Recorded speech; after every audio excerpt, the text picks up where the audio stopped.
咁而家開始咧，我會講第3組嘅木人樁嘅練習方法。嗱，呢啲練習方法咧，同我哋打開木人樁係有啲唔同嘅，因為木人樁係我哋有7節樁。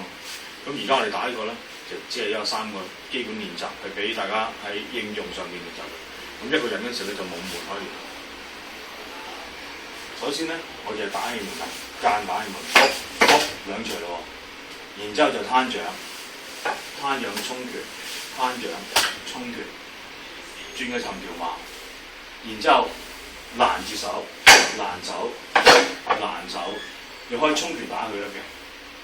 喺呢刻裏邊咧，我哋將個右手變綁手，呢邊綁完之後變溝手，可以殺頸，可以拍，跌落嚟，伏手，衝拳，到呢隻手，綁手，溝手，殺頸，拍，伏手，衝拳。